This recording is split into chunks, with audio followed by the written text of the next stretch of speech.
Property Unfiltered. Real investors, real stories, the good and the bad in property investing. Well, good day everyone, it's Liam Garman here, editor of Smart Property Investment, back today with another episode of the Property Unfiltered podcast with my amazing co-host, as always, Simon Loo, CEO of House Finder. And today's theme, we're going to be unpacking about how investors can best work with their property managers and what to expect when you're dealing with your property manager and how the right or wrong property manager can impact your investment journey. And Simon, been a few months since we've been in the studio together, about 2 months. Has been. The weather's a lot warmer now, so that's made it kind of fun. But I think last time we had a couple of my clients here as well that we interviewed, and good friends as well, and we kind of talked about their journey. And today I've got another client that's here, Isaac. He's been with us for about 4 years now. 4 years, yeah. Yeah, 4-ish years. We're at the tail end of 25. And during that time, we've purchased 5 properties together. If I look at the numbers, it's all been extremely profitable, kind of gone to plan, so to speak. But there's been some issues, some pitfalls as well that I think we'll try and unpack today, which I think will be quite interesting. Because it's good to always talk about how great everything is, how much money people's made and this and that. But I think a lot of people don't understand or maybe want to find out more about the potential issues that you will certainly run into. It's not even like, it's bad luck, right? Because with more properties you own, with the longer you own them, you will have property management issues. You will have tenancy issues, maintenance issues. You'll have structuring issues, tax issues, income, all that kind of stuff, servicing. So I think the purpose of these chats is really having, some real life examples of this stuff happening in real time, and maybe kind of looking at the bigger picture and going, okay, cool, it sucks as it happens. But over the course of the years that you own these properties, maybe not as big of a deal if you obviously get the right performance out of them, right? So I think our journey started in 2021 or late 21, maybe like 22. Almost kind of late like that. 21, yeah. Late 21. That's when we bought our first property. Yeah, exactly. So that was in Logan, as many people know that I buy and own heavily in that area. I feel like you and your clients own about 40% of Logan by this point. I think so. Yeah. I think so, quietly. Maybe 30, 35? Maybe. Yeah. We're thinking about banding together now and just running the entire city. Take the council or Yeah, something. exactly. Yeah, you might as well treat yourself. I'm going to run it like a dictatorship. Suddenly all these houses are going to be $8 million instead of 800,000. But no, it's an area that's grown a lot. And even back then, I remember speaking to you about it. There was a little bit of hesitancy, a little bit of reservation, as always. Yep. When we enter these markets, at the time before they grow, there is always that sense of, is it the right place? Is it the right area? The numbers don't really stack up, but by the time it doesn't make sense anymore because it's all grown to craziness. But that very first house, in Logan Reserve, we paid $440 for it. And now it's worth about $850 based on current vals. And that's been a period of about 4 years. About 4 years. Yeah, a little bit less than 4 years, something like that. So, it's kind of testament that these sort of up and comers, are the ones that perform quite well as we keep sort of theme is kind of very similar. And then the next one in Goodna, again in Queensland, that's in Ipswich, which I consider is kind of like a second Logan. Yep. And that one was 6 months later, in June 22. We paid $500 for that. Now that's worth about $850 as well. And both these were fairly new, fairly modern, sort of 4-bed, relatively. 2-bath, 2 garage houses. Yeah, I think about 10 years each. Okay, Yeah. cool. 10 years old, yeah. So not brand new, but not, I'd say old enough for them to see out any sort of major issues at the time that we buy them. You know what I mean? So, fairly good and high in demand kind of properties. We're still in that modern living, ultimately, at the end of the day, Exactly. And then for the third one, that's when we jumped into WA. That was in August 23. So almost a year later, actually more than a year later, we ended up buying that in Secret Harbour. $500K purchase price, and now that's worth about $840 as well, which is not not bad if I just looking at it now. If you do say so If I yourself. make sense to myself, 3 years, actually less than 3 years, 2 years, and that's gone up, $340 odd thousand. But I think what's the important thing is looking at the percentage growth. So from 500 to 340, that's like a, I don't know, my maths is terrible, 70%, something like that. In a space of 2 or 3 years, I think that's nothing to, that's pretty good. I think I wouldn't mind having a few of those myself. And then we got Clarkson, that was in August 24, 570, now valuing at about 750. And then Paralawi, which was in SA.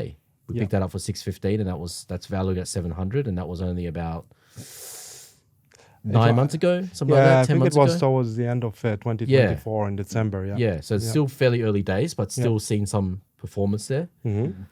These are pretty fantastic results. Yeah. I want to turn the clock back a little bit because you two touched on before that you were a little bit hesitant about making the moves in some of these areas.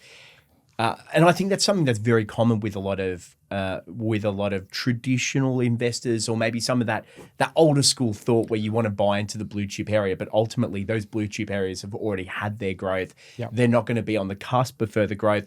What was your hesitancy about buying in some of these areas? So look, I didn't think about property initially. Like when the idea came, I was like, I'm living in Sydney.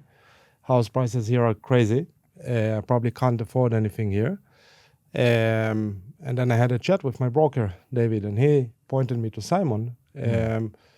And honestly, I didn't have any opinion. I was just like having good recommendations about Simon. And I thought, maybe I should, because I don't know much, maybe I should just hire a professional to do it for me. So I remember me and Simon, we had a chat. He kind of explained to me everything from the start, like how you basically buy with leverage, then you extract the equity, go for more. It kind of, gave me the whole theory in one Not call. financial advice, though. No, Not financial advice. Based on my own experience. Yeah, definitely. Like you gave me some examples of things that you did, at that time as well. And I was like, okay, he probably knows better than me, right? So maybe I just count on him. And like at the end of the day, I was heavily invested back then in stocks and crypto, and 2021, it was like a good time for crypto and stocks. It was middle of COVID, all-time high. So I was like, it's like relatively a small portion of what I have. 440 house back then, it's like 120, 130K that you need to start it. Yeah. So I was like, let's take a chance and just do it. So I think the hesitancy wasn't that big, but when we started looking at houses, I think, and this is like a journey I went with Simon as well, I tried to involve my wife as well. And like from our past, we're kind of looking at houses as places that we would live in, right? Emotionally, yes. And this was hard for us. I think especially on the first house, it took us a couple of iterations. Yeah. Till we picked the right one. Yeah. It's really hard to compare as well, right? Like you're seeing a house, you don't know what's good, what's bad. So yeah, this was the main challenge for us. Yeah. I think you mentioned your wife has a love for kitchens. Yeah. And a good kitchen would equal a good house. So my wife loves to cook, right? And like we are investing as well. And like when we are looking for a home to rent, so the first thing she looks at is the kitchen. Yeah. And she's like, if I'm looking for the kitchen, so probably like others are looking for the kitchen as well. Yeah. So she had other demands as well, but like the other ones I was able to convince her that they're not that critical, but the kitchen stayed. And like I think in the third or the fourth property, you sent me something and then you told me, look, it has a great kitchen. You're probably going to like it. So you learned by the end that any of the deals that came across your table with a good kitchen would go across. Yes. Yeah. Look, I tried to instill an unemotional, investing kind of a thing. But look, at the end of the day, if we can get a good deal and it still ticks like one or two of these feel-good boxes, why not, right? Like getting a decent kitchen is not like a unicorn factor. So, if it's like too much, then it's kind of like, okay, cool. Are we still, at the same focus, same wavelength? But it's interesting as well, just quickly, as to hear that you're still rent vesting. Yep. Because you wanted to buy that house to live in Sydney from back in 21. Yep. So it's been 4 or 5 years now. Yeah. Has there ever been times where you're kind of like, oh, I'm tempted, Well, honestly, like once you get into the investment journey, it's really hard to buy something. You know, I Yeah. heard people talking about it, but you're thinking, okay, I'm going to put this amount of money down. I can't invest anymore, right? And then you're thinking about the opportunity loss here. Yeah. And it's just hard. Like today, I don't really think it's an option. Like the only thing we're talking about is potentially like, you know, finding a better home in the future and rent it. Obviously at some stage, maybe we'll think about buying, you know, when we have enough cash, but it's not an issue anymore. Yeah. Yeah, it's always a bit of a luxury. I mean, in the space of 4-ish years, you know, you've gone from 2.6 purchase price up to about $4 million now worth of value of these properties. So there's a good chunk of equity. Yep. And I think if you were to go off and buy a house now, you could easily consolidate, you know, these properties. Yeah. And obviously not taking into account your stocks and the crypto that you've invested in as well. So I think like, you know, managing your capital and allocating them at the initial stage of your life, and you've got kids as well, you've got dependents, right? Yes. So it's that makes that decision so much more harder. Yeah. Because even now, like, I'm still renting, as a lot of listeners will know. Always in the back of your mind, oh, you know, it'll be good to have that sort of, you know, my kids hung up all their pictures on the walls, and it'd be good if that stayed there forever and all this kind of stuff. So it is always going to be like tugging at your heartstrings, the old sort of, you know, forever home. Yeah. But then you just look at the reality of, number one, what else you can be doing with that money. For sure. Yeah. But the other reality is that realistically, you don't live in your house longer than 5 to 10 years, you know, even if you rent or own. And there's all these factors that you just don't know that can happen. Bad neighbors, you know, construction zones happening all around you, which is what I'm currently dealing with in my place. And you know, these are factors that I can just go, you know what, stuff it, I'm going to move. I can go wherever I want. But then you also get to make money as well. So that's, I think that's a big bonus. Yep. But it hasn't been all sort of roses. You know, I think there's been some issues along the way. So I think it's good to always have a chat about that as well. I think the first thing is the rents. You know, if we want to start having a chat about that, the rents for these properties, I've noticed are still fairly sort of low. Yeah. Is there a reason for that, or?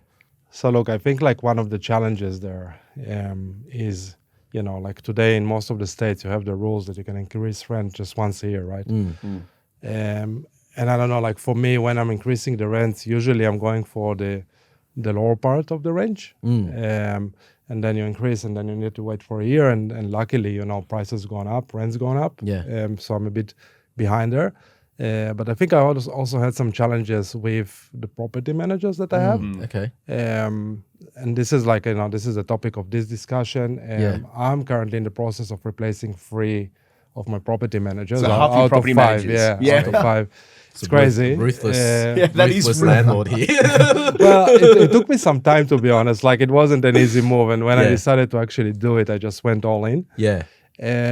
Look, like the main thing that bothers me, you know, like I'm, you know, I've never been to the properties. Yeah. I've never been in the area. Yeah. I'm not familiar with anything that's happening there. And, you know, the property managers, they should know like the trends which are happening there. Like, is it easy to rent now? What's the, you know, the average rent at the moment?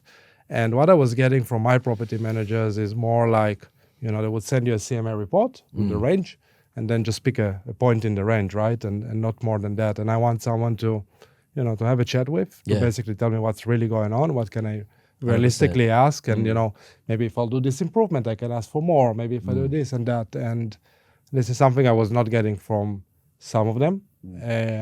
So this is like part of the reason why I'm switching now. Yeah.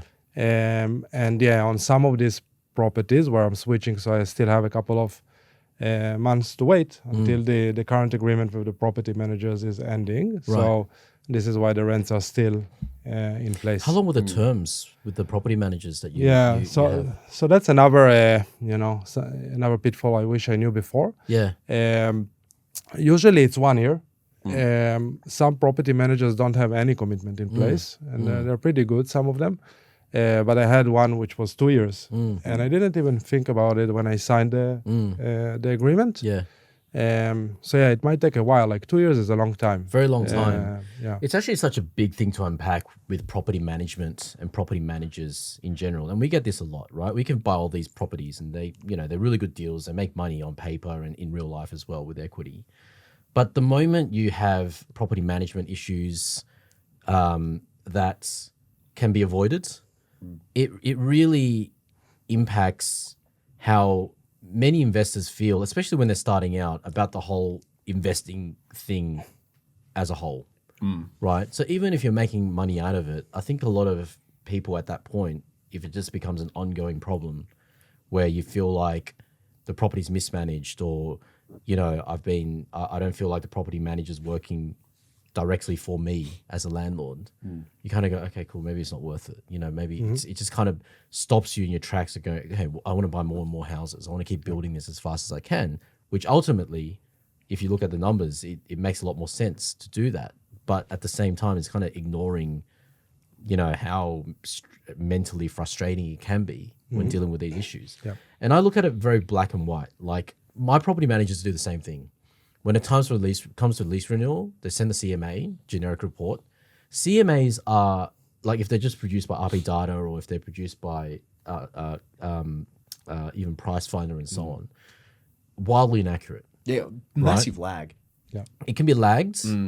It takes into account properties that are not the same. Yeah. You know, either in configuration, or that doesn't take into account whether it's a property might be on the main road, or maybe the house it needs a lot of work, or, you know, how many streets away from the beach, or if it's like a beachside suburb, all these little things that it doesn't take into account. And 9 times out of 10, I found it's really underquoted, right?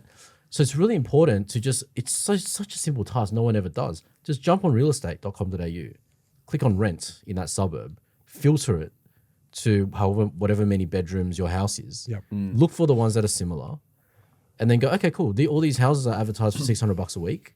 Why would I, you know, settle for $550? Yep. Right? And then there's a whole argument of like, oh, you know, landlord's been around for a while. They'd be nice, blah, blah, blah. True, right? Sometimes you do want to look after a good tenant, sorry. But I'm very sort of firm on the stance that if as a tenant, if you're paying below market rent, it's not fair to the landlord. Now, if you're paying above market rents, then it's unfair to you, right? So market rent is market rent. What that house is worth at the time is what it's worth. And if your landlord's like, all right, cool, let's say 600 is the market rents, you've been a great tenant, you've been looking after the place, we'll go up to 580, you know, instead of, let's say you're jumping from 550. So, but at the end of the day, I think you still need to treat it somewhat like a business. Yep. And that's not just like in regards to how you treat the tenant, but also the property manager. Yep. Because like we discussed off camera, property managers can start off great, but they can become or deteriorate or become, you know, less great. And that happens usually based on 2 reasons. Number 1, staff. So staff can change, they can come and go within the team. And the second reason is they grow too big too quickly, and they don't build the back end and the business and the resources to manage that growth. So then they become less communicative, less caring, whatever you want to call it. And I'm very black and white, like similar to you, what you've done just now. If it ever gets to that point, that's it, you know. Yeah. Maybe, you know, have that conversation with them. Look, I'm feeling like there is that lack of communication now. And if it just persists, make sure it's documented. Yeah. A lot of the times, even though you're within these agreement terms, if you can show that, you know, they're not providing the service that they promised you or that they're obligated to, then you can, you know, it's a good case to get out of that term fairly easily. And I feel like a lot of property managers will have no choice, you know, at that point, but to oblige as well. Yeah. So managing the property manager is super, super important. You can't just take what they tell you as gospel, because, you know, sometimes their motive could be to keep the peace between the tenant and you, or maybe just not have to deal with the work, you know, involved in telling the tenant, disappointing the tenant that they're going to have to increase, and then they're going to come back with, you know, the threat of leaving, or maybe a counter offer and having to do that. They've probably got all these other tasks and so on.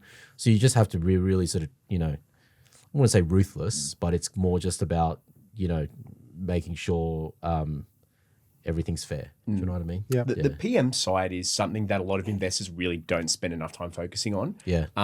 Because you're completely right. I would hazard a guess a lot of our listeners to this show probably wouldn't know that you real estate agencies buy and sell their rent rolls just like it's part of the division. And there are going to be agencies out there that are saying, well, I'm getting so many leads, I don't even want to deal with property management anymore. I just want to sell. Yeah. And they're going to sell you across, and then suddenly your property is being managed by a different office. So you might have the same property manager, but the structures behind the scenes are different. The CRMs are different. That property manager who used to be very good for you might not be good for you anymore. Yeah. Some of these property managers have over 100 properties they managed. So for you, they can really only allocate 30 minutes to your property a week, which is exactly your point, Simon, which is you might have a fantastic person. You know how long the average property manager is in the industry for? It's 18 months because they just get so burnt out. Yeah. So you have a fantastic person one day, you're like, Sophie's the best. And then you get Sarah and you're like, she's not even responding to my emails. So there is, I think, lifting under the hood with this, there is an inherent risk of being almost too hands off with the property managers. And Isaac, I think what you were looking for there was someone to hold your hand and support you on the journey a little bit more, rather than just the auto-generated stuff, which, Simon, you highlighted can be 10% lower than market value because of the lags and the comparables and everything, which means that you're not actually getting a good, for lack of a better term, advisor. Yeah. And then the other thing that we get a lot of is the maintenance requests, from tenants. And look, I mean, without throwing property managers completely under the bus, they have a duty to relay whatever the request is from the tenant, right? Whether they feel it's justified or whether they feel it's necessary. And again, it's up to the landlord to kind of really be, okay, cool. Let's say, for example, I've gotten this a few times. My tenants have requested me to install security shutters, in the properties that I have. In Logan, I'm guessing. Everywhere, really. It doesn't have to be Logan. You'd be surprised, actually, that a lot of the more sort of blue chip areas have a lot more of this crime. Yes. Petty crime. I think maybe criminals from everywhere, they kind of target areas where there's that perception that the people that have more money and this and Choose that. Choose your words carefully. I was very careful.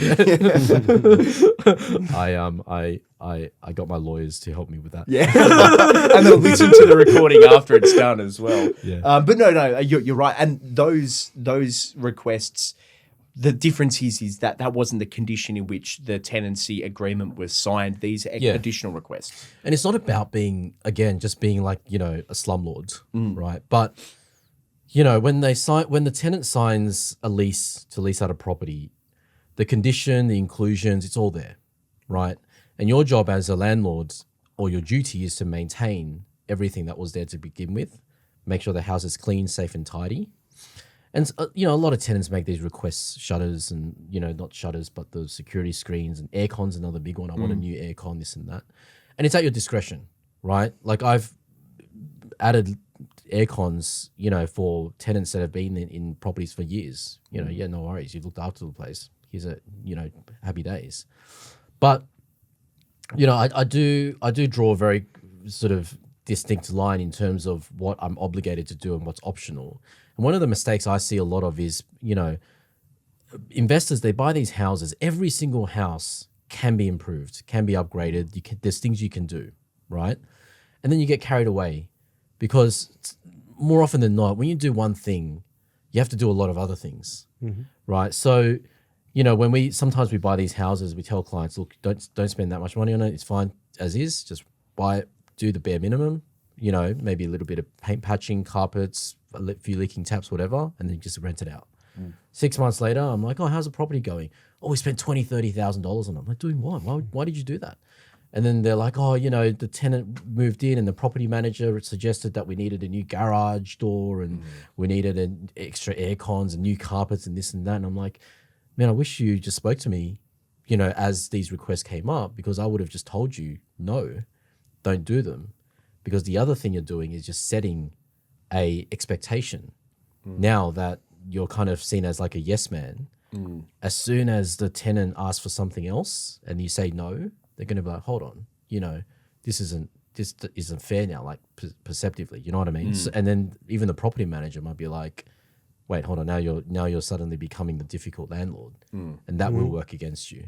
So, again, it's not just about treating tenants, purely as numbers and things like that. but at the same time, just know that it's landlords can get taken advantage of as well.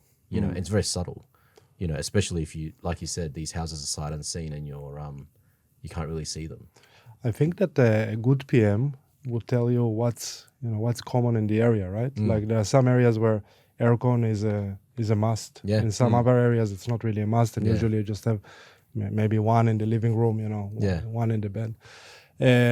So I think like this is something you can also rely on the PM if they're good. Yeah. Yeah. Yeah, 100%. I think it's more like the extra stuff. Sometimes the house might have an aircon, but they want another one. You know what I mean? Or, extra lighting, something that we get a lot of, I get a lot of as well. Like, it's well lit, already, you don't need extra lights, that kind of a thing. But sometimes tenants, I've got some really long-term tenants and they make these requests all the time, and I'm like, you know what, that's fine. Do what you can. It's a balancing act. It's a balancing ultimately act, you want to support them because they've been a very steady and set they're of helping hands for you at the end of the Yeah. day with the cash flow. So, but some, like, unfortunately for a lot of tenants, and myself as a tenant included, rents have risen so rapidly in recent years, right? And it's so jarring for a lot of tenants to have to go from, within a year, in some cases, their rents have increased 20%. Yeah. So I totally get it. It's not an easy thing for a lot of tenants, but unfortunately, you kind of have to find some kind of middle ground. You know what I mean? So, yeah. And with this, one of the challenges that you found in your journey, Isaac, is the buffers and the financial buffers in investing. I think it's reasonable to say there are times where it's feast and famine, and sometimes you might be doing really well, and then sometimes you might have capital outlay after capital outlay. How have you managed that, and what were some of your challenges in that respect? Yeah, so it's Murphy law here. It's always like when you need the money, so usually something else happens elsewhere.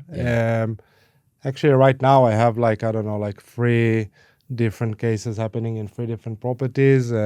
One of them is replacing the heat system. The other one, I had a leak there and I had to repair a couple of things. So everything comes at once. I don't know, just stressing the importance of a buffer. I know we talk about it in every podcast I hear, but just as long as you can survive those periods, I think it's fine. Just not being too stressful. Yeah. And just prepare for it, I guess. Yeah, it's true. When it rains, it pours. When it comes to property maintenance, I found, very, very rarely. It's just like, oh yeah, there's a leaking tap, and then you fix the leaking tap, and then the shower's leaking, and the waterproof's failed. You have to replace like a $7,000 shower, at the end of the day. So buffer, super, super important. I think a lot of people don't, they see the results, right? And then they're motivated to just pour all their money into buying more and more houses. But, having a few thousand per property, I reckon, tucked away, that's kind of always been my my sort of buffer, just in case, you never know. And if anything, it's just peace of mind, because you might wake up one day, 3 a.m., cold sweat. What if I have to replace an aircon this week and I don't have enough cash? Middle of lying summer, around doing it. for your property in Mackay, it'd be pretty hard. We've also had we were talking off camera before this podcast started recording regarding things like mold as well, where there are changing rules around that, new challenges around that. Jens, can you take us through that? Yeah, I had 2 cases of. Actually, 3 cases of mold. 2 of those were because of a leak. Yeah. And look, it's a pain for the tenants as well. So usually they would bring those huge fans to the house, and the tenants would need to leave for a couple of weeks. Couple of weeks. They have to be out of the house for a few weeks. That's insane. Yeah, I had a case where they had to leave for I think 3 weeks. Yeah. Now look, financially it's not the end of the world because usually insurance covers those things. But there is something stressful on the tenant, something stressful on you as a landlord. Tenants were requesting to reduce the rent, which is something that is not covered by insurance usually. So yeah, just take this into account. And like every time I see some reports on mold in one of the properties, I immediately call like a specialist company to deal with that. It's a bit costly, but I think it's worth it. Yeah. Yeah. I mean, when I started investing, there wasn't these sort of rules and regulations, meaning that if there was mold found in the property, you'd get a handyman to go out and clean up the molds properly, and identify where the cause of it is and install a new fan or whatever it is. But now it's been linked to all these sorts of cancers and health issues, and rightly so. It is a growing problem, especially black mold. So, but I guess that like any sort of regulated industry, there are people that may take advantage of that. So these specialists, they come out and they kind of know that you're sort of locked into legally having to rectify and do very costly, basically whatever it costs, you just have to say yes, right? You can't really do it yourself anymore. So it's something to be mindful of, as soon as there's a little bit of mold, and you just be very careful with the type of company that you engage with, because sometimes they just come in with the hazmat suits and, and then they go, oh, you need to fix everything. You need to redo. There's probably going to be mold in all these other rooms where clearly hasn't. You're going to have to fix it all. Similar to meth labs. We spoke about this. We did. That was podcast. our first podcast together where... Well, it was the property that you bought, wasn't it? Where they came in. Oh no, it was a former meth lab, and they had to repaint it, strip everything back. Well, they had to because it bakes into the walls. Yeah, not even repaint. They have to pull down the gyprock and basically re-wall. Pull down the gyprock inside, oh, and really? like it's. Look, I mean, it needs to be done, right? Health is health at the end of the day, right? It's not about trying to cut corners, but at the same time, you can imagine some of these businesses, these companies. Oh, for sure. I mean, I think the best example that I can give isn't even a rental, but it's my pink slip. I went to get my car serviced for my pink slip 2 years ago, and I got this list of errors with the car, and I was looking through it. I'm like, it's a pretty new car. It's only like a couple of years old, and it was like $7,000-8,000. I'm like, no, I don't think I need any of these things. And it was like balding tires. I checked my tires. I was like, definitely not. Yeah. And so then I unregistered, drove the car somewhere else. Yeah. And they're like, no, you don't need any of this. So it's totally fine. Obviously, you want to have your rental property to the highest standards for your tenants. You don't want to hurt other people. Yeah. But it is something to be aware of, that ultimately, because there are such high burdens to getting rid of mold, you also do run the risk of tradespeople potentially using that as a carrot and stick, I guess, as a stick. Correct. To making you pay for things that weren't necessarily needed. Correct. And look, I mean, I'm going to tread delicately here, but, there's been a few instances with my properties where mold exists, right? But, as an example, like, when people take a shower, if the shower doesn't have proper windows and ventilation, you might expect anyone to turn on the fan, but, if the tenants take a shower and they don't turn on the fans and it just, all the moisture and steam and everything builds up, then naturally there's going to be mold. Yeah. Mm-hmm. So, sometimes it's about kind of going, okay, are you using this properly? Are you, is it just creating this problem where whatever you do, even if you replace the walls and re-clean it, like in 6 months' time, the mold's going to appear. So sometimes it's, I don't want to say maybe educating tenants to do the right thing as well. Another one is curtains, sunlight. That's another big one. If tenants always have their curtains closed and, live in the dark, damp. Damp and all that kind of stuff, open a window, open the curtains once in a while, let some sunlight in. That'll probably fix the issue as well. For sure. So it's always this kind of like, you say, kind of cat and mouse thing where you're kind of trying to balance the well-being of the property and the tenant, but at the same time, you kind of don't want to get screwed. But this is also where you need a good PM, which proactively feeds this advice, feeds this insight back to you that these things are happening, so you don't get to a point where you're tearing down the gyprock, right? Where it is addressed early, you have the ability to jump in early and fix a problem. I'm sure, Simon, you would have seen plenty of investors get stung because there was a problem that they just simply weren't told about, and it just spiraled out of control. Yeah. Look, I think just keep it in writing. You know, if there's any issues you have with a tenant or a property manager, just make sure it's all documented, and then make the property manager communicate to the tenant in writing as well. So that if, like, the first time, okay, you got mold, have you tried opening the window, turn on the fans, whatever, if that is the problem, obviously. And then if it happens again and again and again, then obviously you've got something there where, you know, look, I don't want to say it might be the tenant's fault, but you can't just keep paying thousands and thousands of dollars every 6 months to rectify this mold issue, when all you really need to do is just change the way you live a little bit. So, you know, and then documenting is also really important, as I said earlier, with property managers. If you have, you know, a trail written in place showing some of the areas where they dropped the ball, you know, it'll make that sort of transition to a new property manager a lot smoother. You know, so it's not like out of the blue, right? And, you know, I've always done this. I've changed so many property managers, like, you know, I lost count. But, you know, I think when you kind of approach it like that, very objectively, this is what you guys stuffed up on, this is why I'm leaving, there's really nothing they can say to be like, oh no, you know, this is not fair or reasonable. And then it makes not only transition smoother, but I find a lot of property managers come back and look, we apologize, you know, maybe you might get a free 6 months worth of leasing for another shot. And then now that you might have positioned yourself as a landlord that doesn't take crap, they might treat you with a lot more care moving forward. So that could be a transition as well, right? It's not just about upping and going sometimes.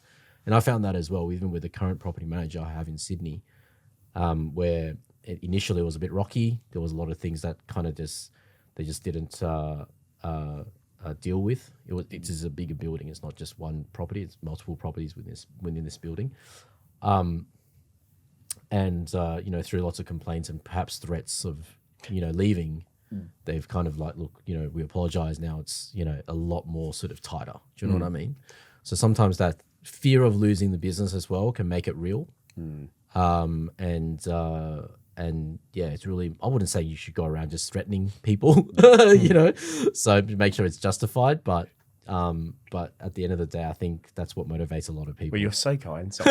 But so Isaac's currently in the market for 3 new property managers. Yeah. When you're looking for property managers, what are some attributes, characteristics? I guess my point is, how can someone like Isaac make sure they're getting the right property manager that they need? That's a very hard one, because the reality is you don't know. As we touched on before, you can start off good and then they end up after 3 or 4 months being sold. And you can talk to them. You can even read their reviews. You can find out what their team is, how many properties they have in terms of ratio to property manager, the CRMs and the systems they use. You can go to unlimited degrees to ensure that they're the right group or the right people. But as they say, the proof comes in the eating of the pudding, right? So as soon as you experience, I mean, any property manager can collect rent, send you statements. If everything's rosy, everyone's a good property manager. It's when shit hits the fan or when there's some issues, that's when you want, that's when a good property manager really is really apparent, you know, compared to a not great one. So look, you can do the checks as much as possible. My suggestion is probably look for someone that's been recommended consistently, right? Either by online, on forums, on third parties. That's a pretty good indication, because now they have a reputation to uphold, right? Because they're 100% very aware that they're being spoken very highly of in these very public platforms. Yeah. So it's in their best interest to make sure that stays consistent, right? So you kind of have to put yourself in their shoes and think, okay, what matters to them?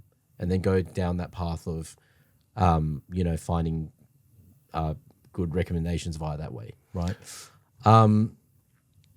Maybe give them a few scenarios, you know, hey, I've got this property with this mold issue. What would you suggest? See what their feedback is. You know, or I've got this problem with whatever you're dealing with at the time. see what their feedback is, without even mentioning anything about, oh, we're going to bring this property across to you, see if they're proactive enough, even though they don't have the business yet, to give you real advice and spend the time necessary. And if they maybe go in so far to get you other quotes, talk to the Almog guy. We've just had this last week. They were very reasonable. Here, let me call them for you. That's a pretty good sign, I think. Without you even mentioning, oh, I'll bring the property across, that kind of a thing. So just genuineness. No BS. When they start selling too much and talking about how great they are, that's usually another red flag. Yeah. So you want the human to human connection, that relationship, because ultimately that's what the PM relationship is. It is relationship at that third party between yourself and your tenant. You've also got a very interesting next step on your journey, Isaac, for your next purchase. Do you want to give us some insight into that? Yeah, so actually at the moment I'm on two fronts. So one is continuing the residential journey and buying a sixth property this time for... Which we're hunting for. Yeah. But we're being very selective because I've got to... Speed it up. Come on. Well, he's on the podcast. He's urging you now. I've got a bloody history of performance to I need to make sure it continues. Can't just have it drop off. Need to make sure this guy keeps making money. I mean, that's what's keeping you in business. I get it. Yeah, I get exactly. It. Yeah. They just don't happen overnight. So I appreciate your patience. It's coming. Well, no, but that's a very reasonable thing, because I open up Instagram every day, and then there's so many charlatans out there. It's like, someone signed up yesterday, and I already had the deal of a lifetime for them the day later, and it's like that's a red flag. That's a major red flag. If you've got such a good deal right in front of you, someone else would have snapped it up. Like the agent would be able to sell it, on or off market. Two, if it was that good and the BA for some reason didn't have any of their clients looking to buy it that time, they probably would have bought it themselves. Yeah. And then third, it's not going to happen within 24 hours. For all of these reasons, it's just simply not going to happen. So it is actually a very good sign. And the other thing, just really quickly, just going on a bit of a tangent. Recently, we've had that sort of 5% first home buyers deposit coming in, stamp duty, all the thresholds have gone up from October 1st. We're now October 20th. 20th. So... now just time stamped this. For months and months and months, right up until that point, all these clients, we want a property, all these investors, before October 1st, the world's going to end apparently. It's all going to go crazy. And then the media's fueling it as well. It's heating up and everything's doubling. On the grounds, look, some tangible changes, but really nothing crazy, right? And the whole... Like in the 20 plus years I've been buying properties for myself and for clients, every single year, a new first home buyer grant comes out. Yeah. The interest rates go up, they go down. The economy goes up, it goes down. Inflation, deflation, COVID, And at any point something like this happens, there is that FOMO, that hype. And those are the times where people make the biggest mistakes, because they're buying, again, based on this false urgency. So I just want to get something before October, and they buy the bad deal. They overpay. They buy in the wrong area. They get emotional about it, and they can't buy the next one because one of the things that we look at with every property that we buy with a client like Isaac, knowing that they're going to continue the journey, is whatever I'm buying, is it going to help you buy the next one, right? It's not just, is it going to grow? Is it going to be good performing? Is it in a good area? Is it the best street? Blah, blah, blah, right? Because that's actually, in my opinion, 50% of what matters. If you buy a house, it can be like a great performing property, long, blue chip area, walk to the station, all that kind of stuff that people want. But if I want to help you buy your next one, what's the point? Yeah. Because we all know that to make real money in property, you need a lot of them. Yeah. You can't just buy one house, even if it makes $1 million, you're making $1 million. Great. But everything else is going up as well. Yeah. So it is actually volume. It is quantity as well, right? So your ability to keep stacking houses will determine ultimately how much money you make or don't make. So really important to just kind of have your blinders on. Don't get FOMO. Stick to the strategy. It's a 10-year journey, whether you like it or not. You're not going to buy all your properties before October 1st. Yeah. Right? Back in, if we were to rewind history. So it's I think a lot of people just get, and then that translates into emotions like, oh, I've missed out now. Oh, 100%. And then that turns to anger. And then turns to laziness. So it's a weird so, cycle. Yeah. But no, I think you're so right with the emotional aspect of it, which is people make suboptimal investment decisions because it's not the time to be picky. Take whatever I can. Everyone loses money who does that. I'll just take what I can. You do have to be methodical about it. You do have to be rational about it. Those underlying economic and financial aspects that underpin a value don't change. They simply don't change. There are still going to be areas, and we were talking about this on the last podcast, there are still, in those growth markets, there are still pockets which have those very robust underlying financial and economic drivers where there's still going to be growth. Yeah. So don't go to the area just because you're panicked. Yeah. And the biggest problem actually is not that you panic. Like you can panic and still be, not make a decision, a rash decision. But there are a lot of people, businesses, property experts, quote unquote, people with an agenda that you're just going to be suddenly bombarded with their strategy and how they feel like the next hotspot and all this kind of stuff. And then combining that with the panic and the emotions, you go, okay, cool, wait, hold on. You do have your blinders off a little bit, and then you kind of get sucked into whatever they're selling because they have a property for you tomorrow that you can get in and have this emotional pain, go away. So it kind of just, makes you a little bit more vulnerable as well. I think most investors in Australia are pretty caught on into what's real and what isn't, because I think property in general has just had a massive history of a lot of spruikers. I mean, there's so many people, without naming names, that have been busted. They've gone to jail. They've had fines and all this kind of stuff as well happen to them. It's all very public. So, it's. I think on one hand, a lot of people now are like, okay, cool, this guy's a spruiker, this guy's a shark. I think what they're telling me and what they're suggesting may not be the best way, but at the same time, they're so aggressive and they're so convincing as well. Yeah. Fancy charts and graphs and data, and we were talking about that on a potty. Didn't you bolt off the plan for one of your first ones, didn't you? Me? Yeah. No. It's one thing I've never done, and I never will. Okay, it might have been on our podcast with Hung then. May have been a client or someone else that came on. Yeah. But I mean, a lot of those, they're not buyers agents legally. They're like the buyers. They're like wealth creation experts, right? And they get paid 70 grand by commission. The builder, or the developer to sell their house and land rubbish in some random town. Yeah. So they dress it up. I think it buys services, like stuff like that. This is just wolf in sheep's clothing at the end basically. Of the day, right? And then, they don't make money. You overpay significantly. Half of them don't even get built. Yeah. I'm hearing so many people coming from a particular mob, definitely won't name names, but they signed up 3 years ago and they still haven't started building, and people are asking for the deposit back and they can't get it because there's the clauses in the contract and all this kind of stuff. And then when they do build it, it's like the completely different floor plan to what they agreed to. But anyway, that's kind of like terrible.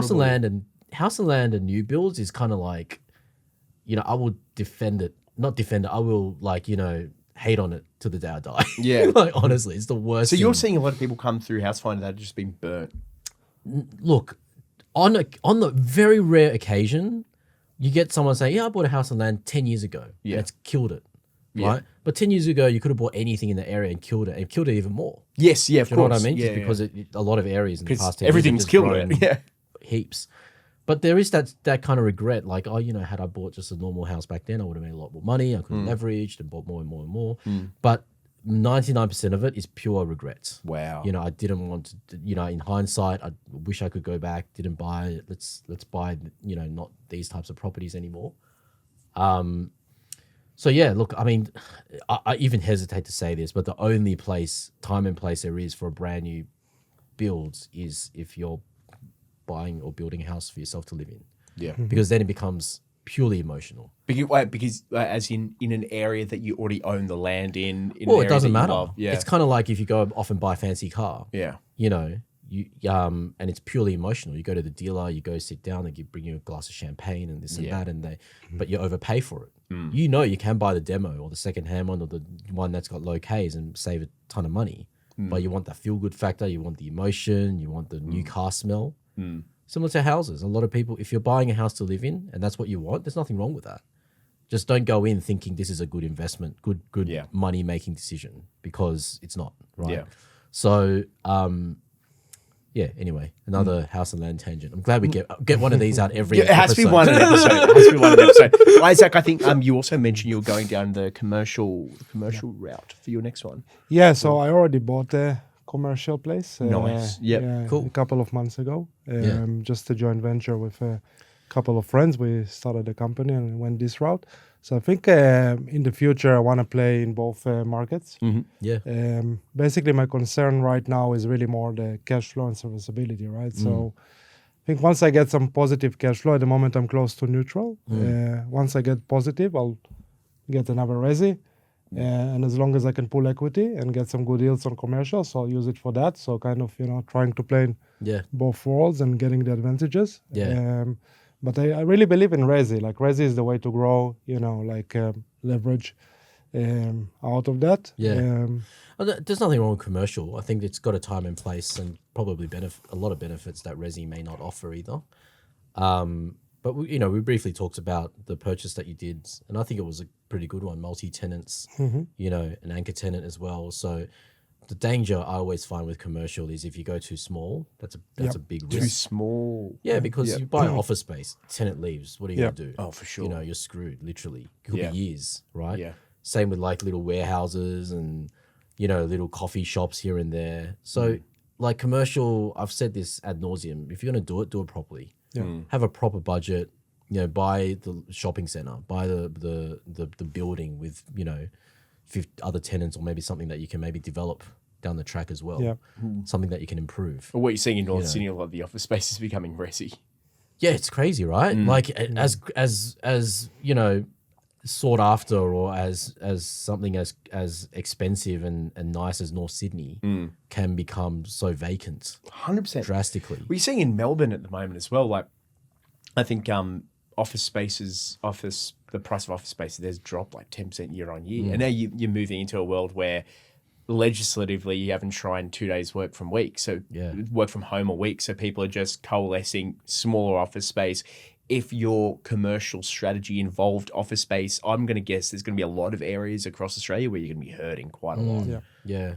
Look, I mean, Sydney is just like, especially in the CBD, the rents and the demand have taken a massive hit in recent years. But there is signs of life. I will say this, like where our office is, the one next door to us has been vacant ever since we've been there. Wow. How long have you been there? Multi-years. I think 3 years now, 3 years plus-ish. Yeah, right. So, I kind of feel sorry for the landlords, Yeah. because there's nothing wrong with the place. It's just, and it's priced extremely competitively. Yeah. It's going to a lot of people. So it's not like they need to Googling come to the offices table anymore.